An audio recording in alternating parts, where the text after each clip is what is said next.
46년 동안 어떤 건물을 짓는다고 생각해 보십시오. 온 힘을 다하는 대단한 공사였을 것입니다. 약 2000년 전에 헤롯 왕이 무려 46년간에 걸쳐서 예루살렘 성전을 재건축했습니다. 이스라엘 백성들은 성전의 아름다움이 회복되고 재건되는 것을 보면서 매우 자랑스럽게 생각했습니다. 예루살렘 성전은 거대한 돌들로 이루어졌으며 성전의 뜰은 대리석으로 깔아 놓았고 문은 구리로 하였고 어떠한 특수한 문은 금이나 은을 사용하기도 했습니다.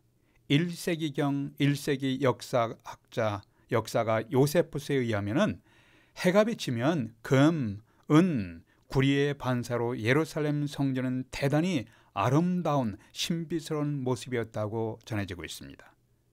그래서 이스라엘 백성들은 메시아가 올 때까지 이 성전은 영원히 있을 것이라고 생각했습니다.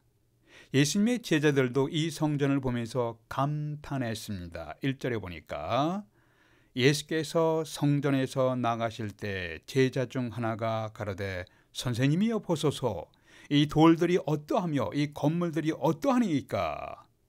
이렇게 제자들이 성전의 웅장함과 아름다움에 감동되어 주님의 생각을 물어봤습니다. 이때 2절에서 예수께서 이르시되 내가 이 큰 건물을 보느냐? 돌 하나도 돌 위에 남지 않고 다 무너뜨려지리라 하셨습니다. 제자들은 충격받았습니다. 깜짝 놀랐습니다. 이렇게 웅장하고 아름다운 건물이 무참히 무너질 수 있단 말인가?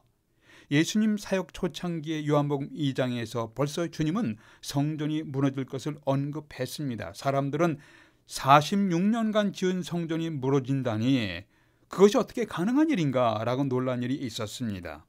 부정과 부패, 위선자들로 가득 찬 성전이 무너질 것을 예수님은 이미 예고하셨습니다. 여기서 예수님의 마음은 큰 슬픔과 분노가 함께 있는 것을 보게 됩니다. 주님은 마태복음 23장에서 예루살렘아 예루살렘아 선지자들을 죽이고 내게 파송된 자들을 돌로 치는 자여 암탉이 그 새끼를 날개 아래 모음같이 내가 내 자녀를 모으려 한 일이 몇 번이더냐. 그러나 너희가 원하지 아니하였도다. 보라 너희 집이 황폐하여 버림받으리라. 주님은 예루살렘 성에 가까이 오사 성을 보시면서 눈물 흘리며 우셨습니다. 누가복음 21장입니다. 오랫동안 부정과 부패, 위선에 대해 주님의 분노가 가득 차서 드디어 의로운 심판을 내리시는 때지만 그들을 보시면서 불쌍히 여기며 예수님께서는 눈물을 흘리시기도 했습니다. 만일 이 성전이 무너진다면 이 세상도 무너질 수 있다는 것이 아닌가, 이러한 생각의 제자들은 선생님 어느 때 그런 일이 있겠습니까? 주님의 임하심과 재림과 세상 끝에는 무슨 징조가 있으리까? 마태복음 24장 3절입니다. 예수님의 재림과 세상 종말은 깊은 관계가 있습니다. 이러한 질문에 대해서 예수님은 예루살렘 성전의 최후와 이 세상의 최후에 대해서 예언한 말씀을 주셨습니다. 마태복음 24장, 마가복음 13장, 누가복음 21장에 기록되어 있습니다. 예루살렘 성전의 최후는 이 세상 최후의 서곡이 될 것이며, 이렇게 견고한 성전이 무너질 수 있다는 것은 이 세상도 무너질 수 있다는 사실을 보여주고 있는 것입니다. 성전이 무너지게 될 징조들은 세상이 무너지게 될 징조들과 매우 유사할 것입니다. 실제로 예수님이 예언하신 대로 약 40년 후 주후 70년경에 당시 로마의 장군 타이터스 장군이 이끄는 군대들에 의해서 예루살렘 성은 완전히 짓밟혔습니다. 수십만 명이 잔인하게 학살당했습니다. 예수께서 예언하신 대로 예루살렘 성전은 돌 하나도 돌 위에 남지 않고 다 무너졌고 서쪽 벽 일부만 남았습니다. 그 벽이 지금 TV에서 볼 수 있는 통곡의 벽입니다. 저는 성지 순례 중에 예루살렘을 방문했을 때 일부만 남아있는 서쪽 벽에서 기도 제목을 돌틈에 집어넣고 울면서 기도하는 유대인들을 본 적이 있습니다. 예루살렘 성전, 견고하고 아름다운 예루살렘 성전이 무너졌다면 예수께서 말씀하신 대로 이 세상도 무너지는 날이 오게 될 것입니다. 우리가 원하든 원하지 않든 주님의 말씀대로 세상이 무너지는 마지막은 분명하게 다가오게 될 것입니다. 우리가 이 세상의 마지막에 다가오는 징조들을 보면서 어떻게 살아야 하는가, 어떤 징조들이 있으면서 우리가 어떻게 살아야 하는가, 이것이 오늘 메시지의 초점입니다. 첫 번째는 거짓 선지자와 교사들의 미혹당하지 않도록 분별하십시오. 거짓 선지자, 거짓 교사들의 미혹당하지 않도록 분별하십시오. 5절과 6절을 보겠습니다. 예수께서 이르시되 너희가 사람의 미혹을 받지 않도록 주의하라. 많은 사람이 내 이름으로 와서 이르되 내가 그러라 하여 많은 사람을 미혹케 하리라. 자신을 메시아 그리스도라고 주장하는 사람들이 많이 등장할 것을 말씀하셨습니다. 우리를 미혹시키는 거짓 교사들과 이단들이 점점 많아질 것이고, 그 우두머리들은 나는 메시아다, 나는 이 세상의 구원자라고 주장할 것입니다. 사탄이 사람들을 부추겨 자신을 메시아 구원자라고 말하게 할 수도 있습니다. 또한 세상이 불안해지는 가운데 자신이 메시아라고 착각하는 정신질환자들도 있을 것입니다. 수년 전에 돌아가셨지만 전 세계 기독교인들에게 존경받으셨던 존 스토트 목사님께서 하루는 편지 한 통을 받으셨다고 합니다. 그런데 거기에는 이러한 글이 기록되어 있다고 합니다. 이 세상에는 하나님의 아들이 둘이 있습니다. 하나는 예수 그리스도이시고 또 하나는 나입니다. 참으로 이상해서, 존 스토트 목사님이 참으로 이상해서 이 편지의 발신지가 어딘지를 추적해 보셨다고 합니다. 추적해 보니까 이 편지의 발신지는 정신병원이었다고 합니다. 인류의 역사 속에서 늘 이러한 가짜 메시아들이 등장했었습니다. 성경은 이러한 가짜 메시아가 점점 더 많이 출현할 것이라고 말씀하셨습니다. 역사의 마지막을 향하여 다가갈수록 다수의 가짜 교사들과 가짜 메시아가 출현하여 많은 사람들을 미혹하게 될 것입니다. 성경을 전후 문맥을 통해서 건전하게 합리적으로 해석하지 아니하고 자기 주장을 합리화시키기 위하여 해석해서 인용하는 거짓 선지자, 거짓 교사들을 주의하십시오. 한국 사회에 기독교에서 파생된 거짓 교사와 이단들의 사건들도 꽤나 있었습니다.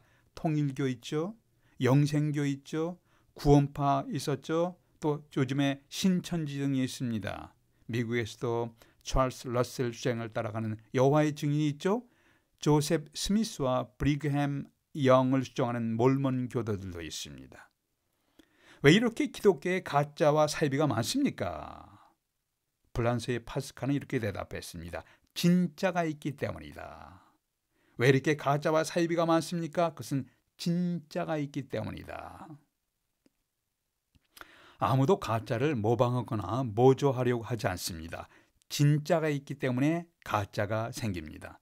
수많은 가짜 종말론이 생겨나고 가짜 메시아가 우리를 혼동시키는 것은 우리가 진정으로 믿어야 할 진리가 있다는 사실을 역설적으로 말하고 있습니다. 여호와의 증인, 몰몬교, 통일교, 구원파, 신천지의 미혹에 주의하십시오. 이단 멤버들의 대다수가 정통교회에 다니다가 미혹된 사람들이라는 보도가 있습니다. 거짓 가르침에 미혹되지 않도록 성경의 진리에 여러분의 신앙의 뿌리를 깊게 받고 굳건히 내리십시오. 두 번째는 전쟁의 소문에 두려워하지 마십시오. 첫 번째는 거짓 교사와 거짓 선지자와 교사들의 미혹당하지 않도록 분별하십시오. 두 번째는 전쟁의 소문에 너무 두려워하지 마십시오. 13장 마가복음 13장 7절 8절을 보겠습니다. 난리와 난리 소문을 들을 때 두려워하지 말라. 이런 일이 있어야 하되 아직 끝은 아니니라. 이는 재난의 시작이니라. 7절에서 난리와 난리 소문을 들을 때 두려워하지 말라고 하셨는데 이것은 전쟁이 빈번히 일어나도 너무 두려워하지 말라는 말씀입니다. 20세기에 들어와서 제1차 2차 세계대전으로 약 1억 명이 사망했습니다. 그 후에 전 세계는 이러한 참혹한 전쟁이 다시는 있어서는 안 된다며 전쟁을 막고 평화를 위해서 유엔을 결성했습니다. 그러나 유엔 결성 이후에 우리 한국 전쟁이 터졌죠. 베트남 전쟁, 중국과 인도 전쟁, 인도와 파키스탄 간의 전쟁이 발생했습니다. 이란과 그 이후에 이란과 이라크, 유고 연방에서의 인종 간의 비참한 전쟁으로 온 지구촌은 깊은 상처를 받았습니다. 세계의 화약과라고 불리는 중동에서는 늘 이스라엘과 아랍 민족들 간의 긴장감이 있고 현재도 여러분 매스컴을 통해서 보셨을 것입니다. 이스라엘은 전쟁 중에 있습니다. 또 러시아와 우크라이나의 전쟁도 매우 심각합니다. 시대가 흘러갈수록 전쟁의 발발 빈도가 점점 높아가고 있고 전쟁의 규모도 더 커지고 파괴력도 엄청나게 증가했습니다. 어느 통계를 보니까 주전 54년 전에 전쟁이 일어나서 적군 한 사람을 죽이는데 비용이 75센트였다고 합니다. 그런데 19세기 나폴레옹 시대에 적군 한 사람을 죽이는데 들어가는 비용이 3,000달러였다고 합니다. 제1차 세계대전 때 적군 한 사람을 죽이는데 드는 비용이 2만 달러였다고 했고 제2차 세계대전 때는 적군 한 사람을 죽이는데 들어가는 비용이 20만 달러라고 계산했습니다. 미국이 이라크와 아프가니스탄에서 적군 한 사람을 죽이는데 엄청난 금액을 사용했다는 것은 잘 알고 계실 것입니다. 현재 러시아와 우크라이나 전쟁, 이스라엘과 팔레스타인, 하마스, 헤즈볼라 전쟁에는 얼마나 많은 비용이 사용됐는지 잘 모르지만 엄청난 금액을 쏟아붓고 있을 것입니다. 만일 3차 세계대전이 일어난다면 적군 한 사람을 죽이는데 최소한 100만 달러 이상이 들어갈 것이라고 미래학자들이 예상하고 있습니다. 100만 달러, 약 10억 원입니다. 한국 돈으로. 10억 원이 넘죠. 약 10억 원 이상이 들어갈 것으로 예상하고 있습니다. 1290년대에 공산주의가 무너지고 동유럽권이 무너졌습니다. 세계가 동서로 나뉘어졌던 냉전주의가 해체되면서 많은 학자들은 이제 공산주의가 무너졌기 때문에 세계는 영구적 평화의 시대 유토피아가 찾아올 것을 예상했습니다. 그러나 인간들은 입술로 평화를 사모하면서 평화를 외쳤지만 평화는 우리에게 찾아오지 않았습니다. 인류의 역사는 마지막 전쟁이라 불리우는 아마겟돈 전쟁을 향하여 흘러가고 있습니다. 하나님 아들 예수 그리스도가 다시 이 땅에 오시기 전까지의 이 땅의 진정한 평화는 없습니다. 우리는 이 시대를 분별력 있고 영적으로 깨어 있어서 성경을 통해 계시된 예수 그리스도에 대한 믿음과 진리를 견고히 붙잡고 살아가야 할 때입니다. 성경을 통해서 계시된 예수 그리스도에 대한 진리와 믿음을 견고히 붙잡고 살아갈 때입니다. 세 번째, 자연재해가 있을 것을 예상하십시오. 첫 번째는 거짓 선지자와 교사들의 미혹당하지 않도록 분별하십시오. 두 번째는 전쟁의 소문에 너무 두려워하지 마십시오. 세 번째는 자연재해가 있을 것을 예상하시며 너무 두려워하지 마십시오. 8절에 보니까 민족이 민족을, 나라가 나라를 대적하여 일어나겠고 처처에 지진이 있을 것이며 기근이 있으리니 이는 재난의 시작이니라. 옛날에도 지진이 있었죠. 시간이 갈수록 지진의 발생 빈도가 증가하고 있습니다. 한 조사를 보니까 18세기에 일어났던 지진이 640회였다고 합니다. 19세기에는 2019번의 지진이 일어났다고 합니다. 20세기에는 놀랍게도 2만 번의 지진이 발생하였다고 합니다. 이것은 과학의 발전으로 지진 측정을 잘 하기도 했지만 10배 이상 증가한 것은 지진 발생 빈도수가 증가하는 것을 보여주고 있습니다. 크고 작은 지진들이 세계 도처에서 발생하고 있습니다. 2011년 3월 발생한 일본 대지진으로 인해서 수만 명이 사망하고 세계를 공포로 몰아넣었습니다. 작년이죠. 2023년 2월 초에 발생한 터키, 튀르키예 지진의 강도는 제2차 세계대전 중에 1945년도 일본 히로시마에 떨어진 원자폭탄 32개의 파괴력이었다고 보도됩니다. 5만 명 이상이 사망했습니다. 1,000만 명의 이재민이 생겼고 30만 채의 건물이 파괴되었고 온전히 복구하는 데는 오랜 시간이 걸릴 것이라고 보도되고 있습니다. 요즘 홍수로 인해서 한국, 일본, 중국도 많은 피해를 받고 있습니다. 이러한 자연 피해가 심각하게 자주 일어나는 것은 우리에게 무엇을 말씀하고 있습니까? 바람이 불고 번개가 치면 큰 비가 내릴 것을 예상할 수가 있습니다. 그렇다면 큰 비와 태풍에 대비를 해야 마땅합니다. 우리는 성경에서 말씀하신 여러 징조들을 보았다면 마땅 우리가 준비해야 합니다. 여러분은 어떻게 준비하며 살고 계신가요? 세상의 종말을 준비한다고 하면서 자신이 하던 사업과 직장일을 그만두고 심지어 가정까지 이탈하는 사람들이 있었는데 엄청난 사회적 물의를 빚은 적이 있습니다. 이것은 세상 종말을 잘못 이해한 사람들입니다. 무책임한 사람들이에요. 예수님이 다시 이 세상에 오심으로 맞이하는 세상 종말은 모든 것이 파괴되면서 끝나는 것이 아니라 모든 것이 정상적으로 회복될 것입니다. 세상 종말을 비극적으로 그리려는 것은 성경의 종말 말씀을 잘못 이해한 모습이에요. 물론 예수 그리스도를 거절하고 계속해서 범죄한 자들에 대한 심판으로 세상은 무너지게 될 것입니다. 그러나 하나님의 신실한 백성들에게 세상의 종말은 비극적인 사건이 아니라 결국에는 새 하늘과 새 땅으로의 온전한 회복의 사건입니다. 다시 하겠습니다. 하나님의 신실한 백성들에게 세계의 종말은 비극적인 사건이 아니라 결국에는 새 하늘과 새 땅으로의 온전한 회복의 사건입니다. 세상 종말을 비극적으로 다루며 공포심을 조장하는 거짓 선지자, 거짓 이단들의 속임수에 넘어가지 마십시오. 세상 종말을 비극적으로 공포로만 조장하면서 공포심을 조장하는 사람들이 있습니다. 거짓 선지자예요. 이단들의 속임수에 넘어가지 마세요.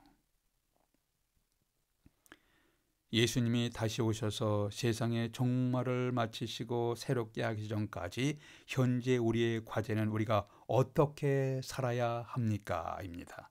우선적으로 예수 그리스도에 대한 바른 신앙 고백과 믿음을 확인하십시오. 우리가 매일의 삶을 신실한 믿음으로 살아간다면 언제 세상의 종말이 온다 하더라도 부끄럽지 않은 모습으로 당당하게 하나님 앞에 설 수 있게 될 것입니다. 말세의 징조들을 분별하면서 신실하게 믿음으로 살아가는 하나님의 사람이 되시기를 기원합니다. 기도하시겠습니다. 아버지 하나님, 참혹한 지진과 전쟁으로 고통당하는 백성들을 불쌍히 여겨 주시옵소서. 고난의 현장에서 일하는 복음의 일꾼들을 통해 많은 사람들이 하나님 앞으로 나오게 해 주시옵소서. 저희들은 겸손하게 자신을 살피고 주어진 삶을 책임있고 신실하게 예수 그리스도의 영광을 드러내면서 책임있게 살아가는 하나님의 사람들이 될 수 있도록 저희들을 도와주시옵소서. 우리 주 예수 그리스도의 이름으로 기도하옵나이다. 아멘.